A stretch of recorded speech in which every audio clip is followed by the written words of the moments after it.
جی پڑھیے بسم اللہ یہاں سے فضائل و خصائل. ٹھیک ہے سر.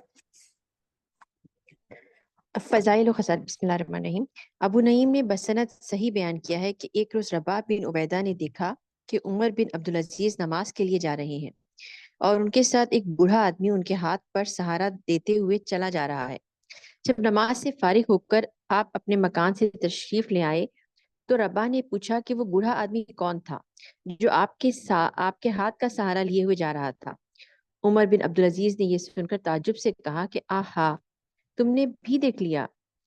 تم بھی ایک صالح آدمی ہو، لہٰذا تم کو بتا دینے میں کوئی حرج نہیں.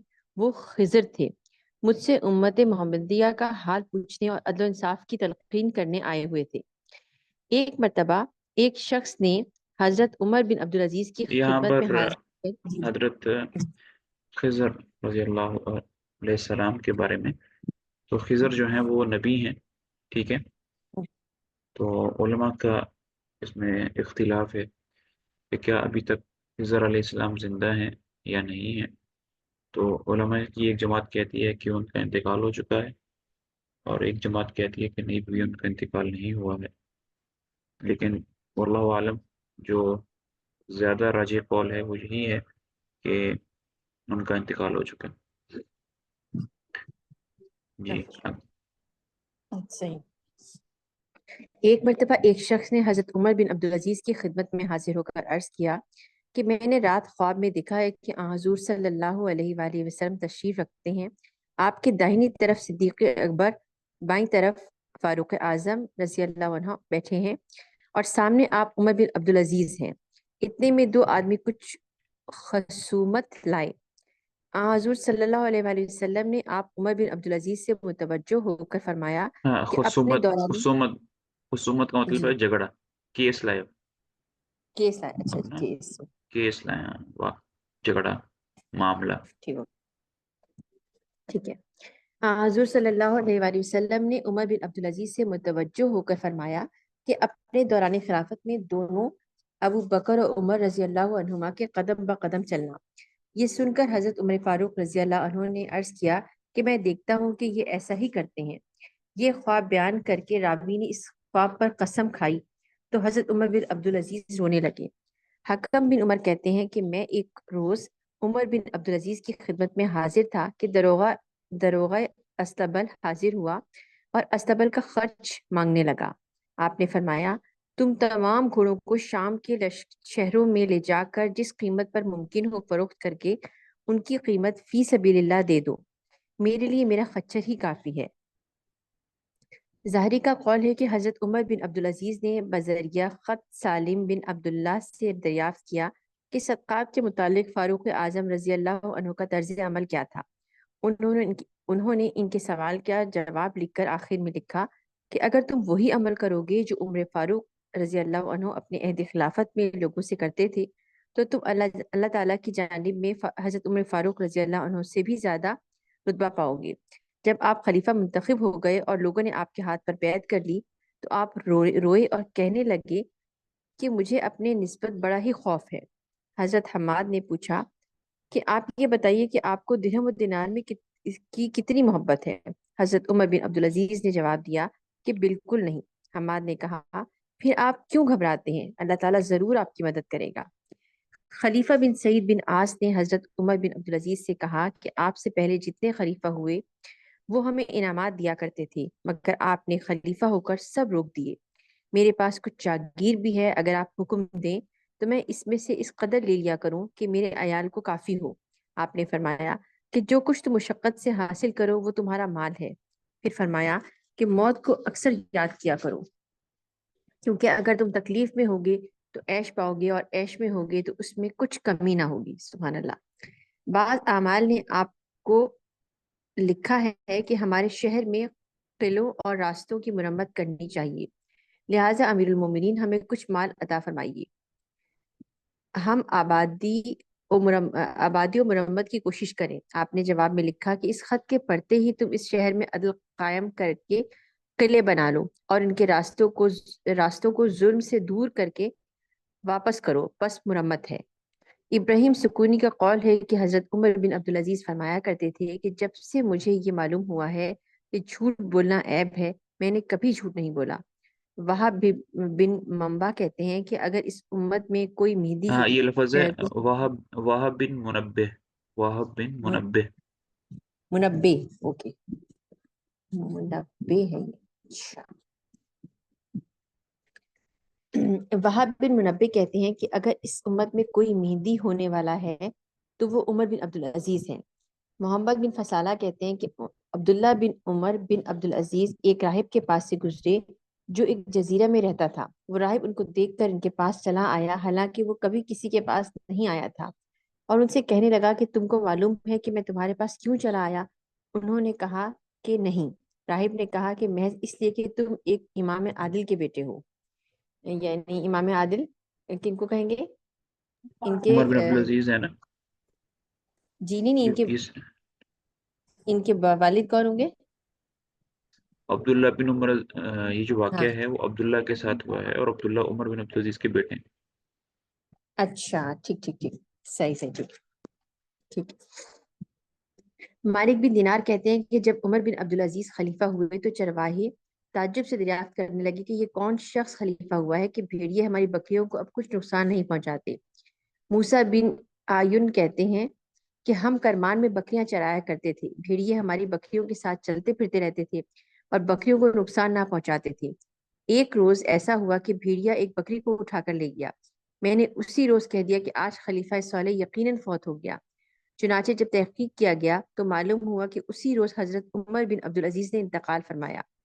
ولید بن مسلم کا قول ہے کہ ایک باشندہ خراسان خواب میں دیکھا کہ کوئی اس سے کہتا ہے کہ جب بنو امیہ کے ایک داغدار آدمی خلیفہ ہو کر فوراً اس کی بیعت کر لینا۔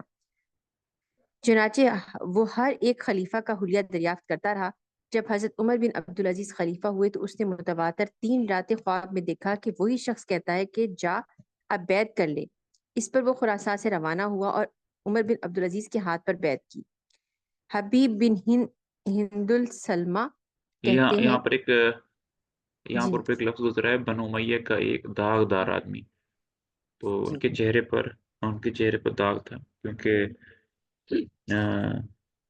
گھوڑے نے ان کے ٹانگ ماری تھی، جس سے ان کے چہرے پر اس کا نشان پڑ گیا تھا بچپن کے اندر۔ اچھا سے یہاں پہ نام مینشن نہیں ہے نا ان کا؟ جی جی، لیکن ان سے بھی مراد ہے نا عمر کے بنو امیہ کا ایک داغدار آدمی خلیفہ ہو تو فوراً اس کی بیعت کر لینا۔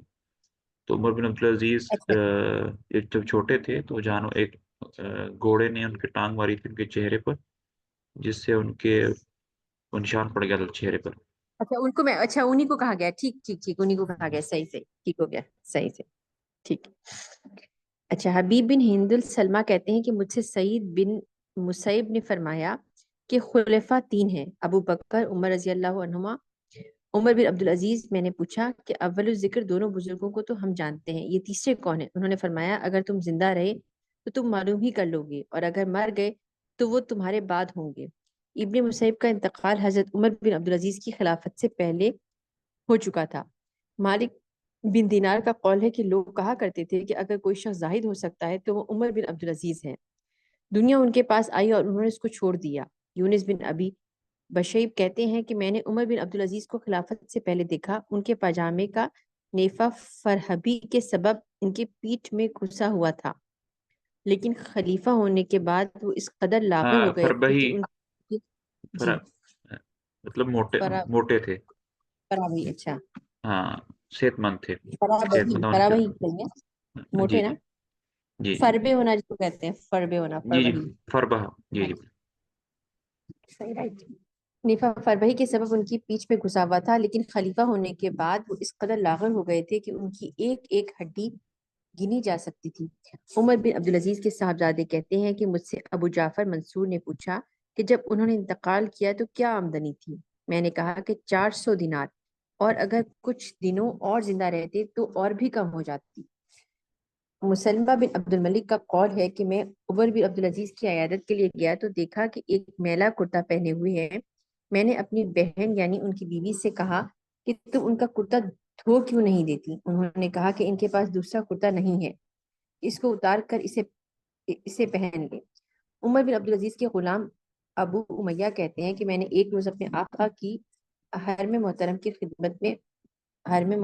خدمت میں شکایت کی کہ مسور کی دال کھاتے کھاتے ناک میں دم آ گیا ہے۔ انہوں نے کہا کہ تمہارے آقا کا بھی روز یہی کھانا ہے۔ ایک روز اپنی بیوی سے کہا کہ انگور کھانے کو جی چاہتا ہے، اگر تمہارے پاس کچھ ہو تو دو۔ انہوں نے کہا کہ میرے پاس تو ایک کوڑی بھی نہیں۔ تو باوجود یہ کہ آپ امیر المومنین ہو، تمہارے پاس اتنا بھی نہیں کہ انگور لے کر کھا لو۔ آپ نے کہا انگوروں کی تمنا دل میں لے جانا بہتر ہے بنسبت اس کے کہ کل کو دوزخ میں زنجیروں میں رگڑے کھاؤ۔ آپ کی حرم محترم فرماتی ہیں، یعنی کہ آپ کی ان کو کہا ہے نا، آپ کی وائف کو کہا ہے نا حرم محترم؟ جی جی، فاطمہ، ان کا نام فاطمہ تھا، جی اور عبد جی، الملک کی بیٹی تھی۔ عبد الملک کی بیٹی، ٹھیک ٹھیک، فاطمہ ان کا نام، صحیح صحیح۔ کہ ایام خلافت میں آپ کی یہ حالت رہی کہ باہر سے آ کر سجدے میں سر رکھ دیتے اور روتے، اس حالت میں سو جاتے، جب آنکھ کھلتی تو پھر رونے لگتے۔ ولید بن ابی صاحب کہتے ہیں کہ میں نے عمر بن عبدالعزیز سے بڑھ کر کسی شخص کے دل میں اللہ تعالیٰ کا خوف نہیں دیکھا۔ سعید بن سوید کہتے ہیں کہ عمر بن عبدالعزیز جمعہ کی نماز پڑھنے کے لیے آئے تو دیکھا کہ ان کے کرتے میں سامنے اور پیچھے پیوند لگے ہوئے ہیں۔ ایک شخص نے کہا کہ امیر المومنین، اللہ تعالیٰ نے آپ کو سب کچھ عطا فرمایا ہے، آپ کپڑے کیوں نہیں بنواتے؟ آپ تھوڑی دیر تک سر جھکائے ہوئے کچھ سوچتے رہے، پھر فرمایا تمنگری میں میارا نبی اور قدرت میں عفو بڑی چیز ہے۔ ایک روز آپ نے فرمایا کہ میں 50 برس بھی تم میں رہوں تو مراتب عدل کو تکمیل تک نہیں پہنچا سکتا۔ میں عدل کرنا اور تمہارے دلوں میں سے طمع دنیاوی کو نکال ڈالنا چاہتا ہوں، لیکن دیکھتا ہوں کہ تمہارے دل متحمل نہیں ہو سکیں گے۔ ابراہیم بن میسرہ نے طاؤس سے کہا کہ عمر بن عبدالعزیز مہدی ہیں۔ انہوں نے کہا کہ مہدی ہی نہیں ہے بلکہ عادل کامل بھی ہے۔ اس کا مطلب کیا ہوا سر، مہدی ہے؟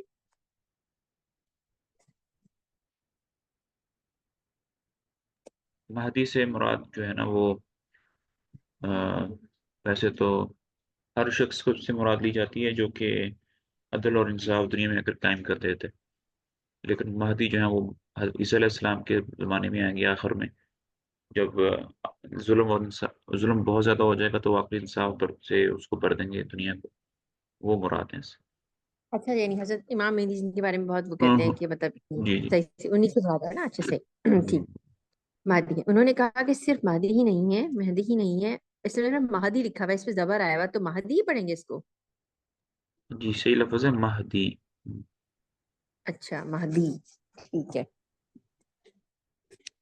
صرف مہدی ہی نہیں ہے بلکہ عادل کامل بھی ہیں۔ آپ کے انتقال کے وقت لوگ بہت سا مال لے کر آپ کی خدمت میں حاضر ہوئے۔ آپ نے فرمایا کہ یہ سب لے جاؤ اور اپنے کام میں لاؤ۔ اس کے بعد آپ نے اپنا مال بھی اس میں شامل کر دیا۔ جویریہ کہ جو جویریہ لکھا ہے، جویریہ جی جویریہ کہتے جویری، جی، یہ تو مرد، اچھا، مرد کا نام ہے جی۔ اچھا میت کا نام ہے۔ جویریہ کہتے ہیں کہ ہم فاطمہ بنت علی ابن ابی طالب کے پاس گئے، انہوں نے عمر بن عبدالعزیز کی بڑی تعریف کی اور فرمایا کہ اگر وہ زندہ رہتے تو ہمیں کسی چیز کی کمی نہیں رہتی۔ اوزاعی کہتے ہیں کہ آپ کی عادت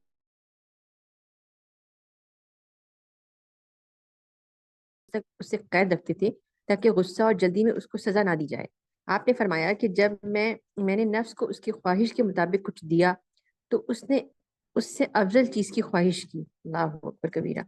عمر بن مہاجر کہتے ہیں کہ آپ کی تنخواہ 2 درہم روزانہ مقرر تھی اور آپ کا کر کے اس پر مٹی رکھ کر بنایا گیا تھا۔ آپ نے اپنے غلام کو پانی گرم کرنے کے لیے کہا، وہ شاہی باورچی خانے سے جا کر گرم کر لایا۔ آپ کو معلوم ہوا آپ نے 1 درہم کی لکڑیاں اس کے عوض بھجوا دی۔ آپ کی عادت یہ تھی کہ جب تک آپ کے پاس بیٹھے ہوئے لوگ سلطنت کے معاملات میں گفتگو کرتے رہتے، آپ بیت المال کا چراغ جلائے رکھتے اور جب وہ اٹھ جاتے تو اس کو گل کر کے اپنا ذاتی چراغ جلا لیتے۔ خلیفہ کی اردلی میں 100 چوکیدار کوتوال مقرر تھے۔ جب آپ خلیفہ ہوئے تو آپ نے ان سے فرمایا کہ میری حفاظت کے لیے قضاء و قدر اور اجل کافی ہے، مجھے تمہاری ضرورت نہیں، تاہم اگر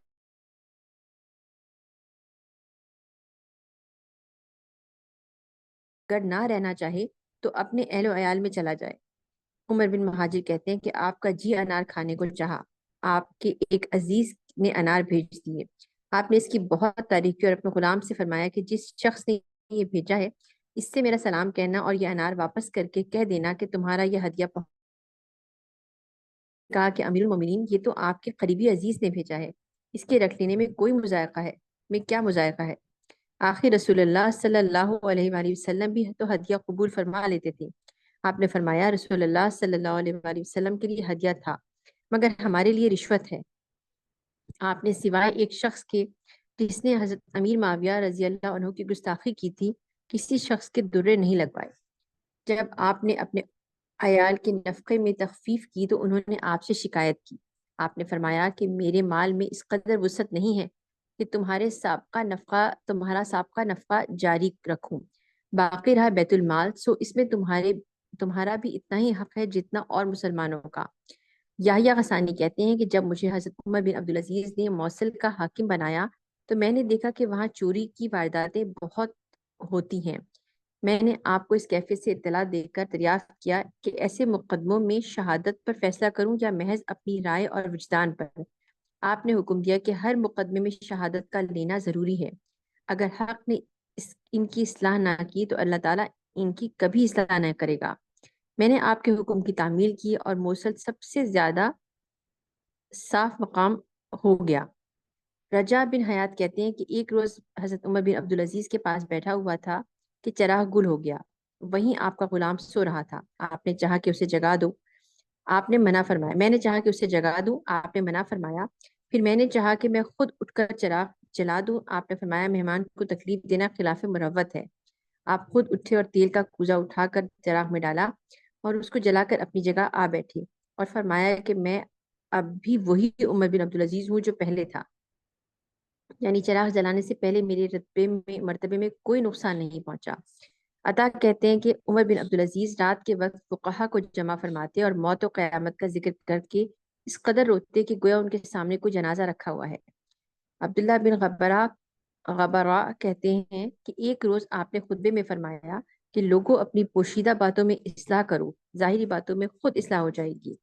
آخرت کے واسطے عمل کرو اور دنیا کے لیے اس قدر توجہ کرو جتنی ضرورت ہو، اور یاد رکھو کہ تمہارے آباء و اجداد کو موت کھا چکی ہے۔ آپ فرمایا کرتے تھے کہ سلف صالحین کی راہ پر عمل کرو کیونکہ وہ تم سے اچھے اور زیادہ عالم تھے۔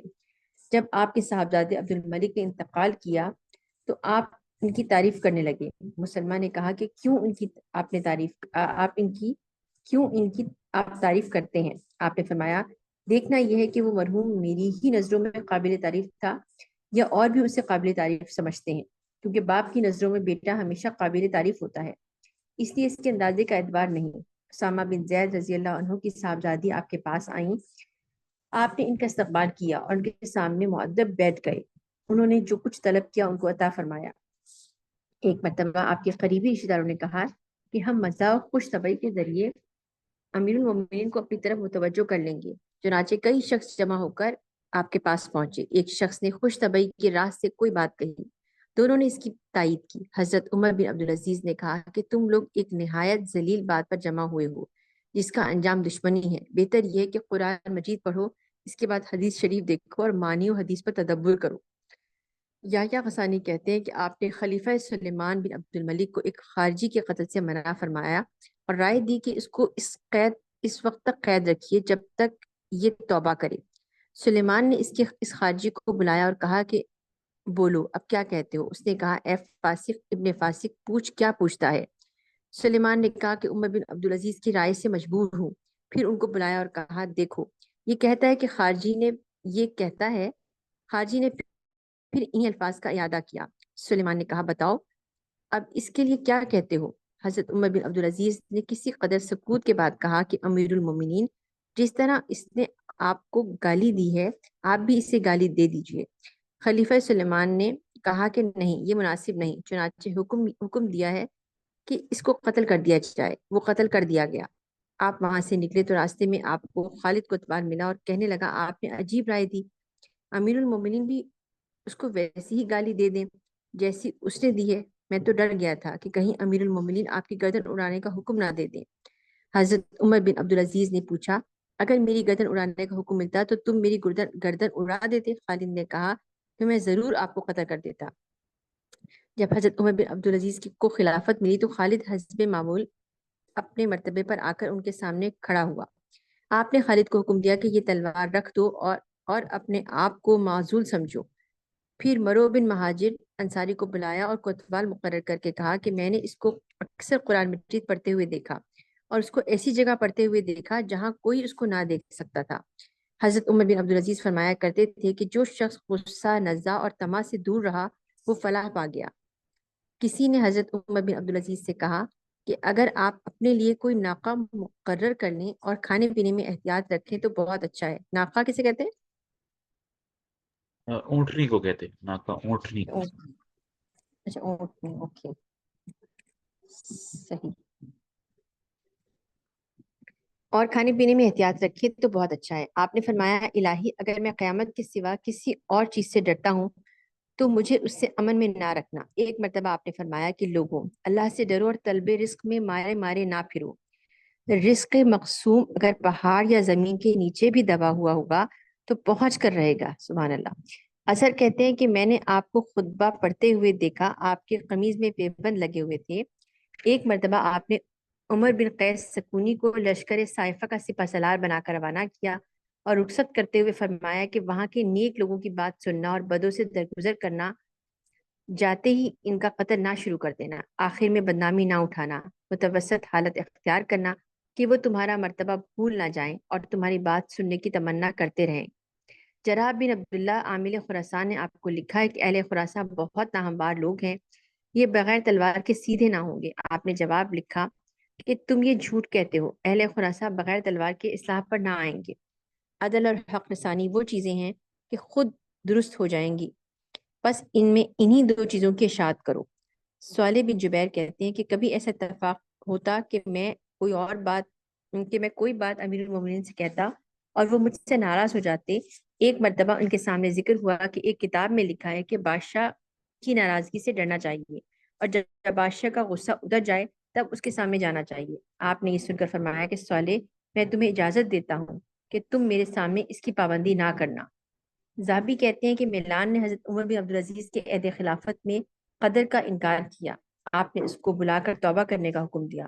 اس نے کہا کہ اگر میں گمراہ ہوتا تو آپ کا یہ ہدایت کرنا مناسب تھا۔ آپ نے فرمایا الہی اگر یہ شخص سچا ہے تو خیر، ورنہ اس کے ہاتھ اور پیر کاٹ اور اس کو سولی پر چڑھا۔ یہ فرما کر اس کو چھوڑ دیا۔ وہ اپنے عقیدے پر قائم رہا اور اس کی اشاعت بھی کرتا رہا، مگر خلیفہ ہشام بن عبد الملک نے اس کو اس عقیدے کے جرم میں پکڑ کر اس کے اعضاء کٹوائے اور سولی پر چڑھا دیا۔ اس کا مطلب کیا ہوا؟ قدر پہ اس نے یہ کچھ جی یہ اس کو تھوڑا سا کر دیا۔ جی جی قدر جو ہے یہ دو فرقے بنے تھے، ایک کا نام قدریہ تھا اور ایک کا نام جبریہ تھا۔ قدریہ اس فرقے کا نام ہے جو اچھا قدر کا انکار کرتے تھے، وہ کہتے تھے کہ قدر کچھ نہیں ہوتی، تقدیر جسے کہتے ہیں نا، ڈیسٹینی جسے جی کہتے ہیں۔ تقدیر، اچھا تقدیر ٹھیک ہو گیا، ہاں، ٹھیک ٹھیک۔ مطلب اللہ تعالیٰ نے جو ہمارے رزق ہیں، ہماری زندگی موت ہے، وہ نہیں لکھی ہے، ہم خود سے ہی اپنے اعمال بناتے ہیں۔ اچھا یہ اور اس کے فرقہ کیا کہلاتا ہے؟ صرف قدریہ؟ جی جی قدریہ کہتے ہیں اسے۔ اچھا اور یعنی اس یہ کے قدر کا اپوزٹ انکار کرتے ہیں۔ ہاں قدر کا انکار کرتے ہیں۔ اور اس کے اپوزٹ جبریہ ہوتے ہیں، وہ کہتے ہیں قدر ہی سب کچھ ہے، انسان جو ہے وہ مجبور ہے، کچھ نہیں کر سکتا، وہ اس کے اپوزٹ ہے۔ صحیح۔ اور اس کے درمیان میں اہل سنت والجماعت ہیں، وہ کہتے ہیں کہ اللہ تعالیٰ نے ہمارے تمام اعمال لکھے ہیں، لیکن ہمارے ذمے کوشش، تدبیر اور اسباب اختیار کرنا ہے، اور اس کے بعد اللہ پر چھوڑ دینا ہے۔ صحیح صحیح صحیح ٹھیک ہے۔ ایک مرتبہ ایک مرتبہ بنو مروان حضرت عمر بن عبدالعزیز کے دروازے پر جمع ہوئے اور آپ کے صاحبزادے سے کہا کہ اپنے والد سے جا کر کہو کہ آپ سے پہلے جتنے خلیفہ ہوتے رہے ہیں وہ سب ہمارے لیے کچھ عطایا اور جاگیریں مخصوص کرتے رہے ہیں، لیکن آپ نے خلیفہ ہو کر ہم پر تمام چیزیں حرام کر دی۔ آپ کے صاحبزادے نے یہ پیغام لکھ کر کہا تو آپ نے فرمایا ان سے جا کر کہہ دو کہ میرا باپ کہتا ہے انی اخاف ان عصیت ربی عذاب یوم عظیم۔ اس کی میننگ کیا ہے ہاں صاحب؟ اس کا میننگ یہ ہے کہ میں اگر میں اپنے رب کی نافرمانی کروں گا تو میں ایک بڑے عذاب سے ڈرتا ہوں. یعنی مجھے اللہ کی نافرمانی کرنے سے پھر وہ بڑے عذاب کا ڈر ہے. صحیح. اچھا یہاں تک پڑھیں گے انشاءاللہ، باقی پھر کل پڑھیں گے. آگے خوارج ہیں، تو ساتھ ساتھ میں پیرل میں خوارج جو ہیں وہ چلتے رہیں گے، تو انشاءاللہ یہ کل پڑھیں گے. کوئی سوال ہے آج کے لیسن میں کوئی؟ سر یہ والا جو پیراگراف تھا نا، یہ والا جس میں انہوں نے کہا تھا کہ یہ والا جو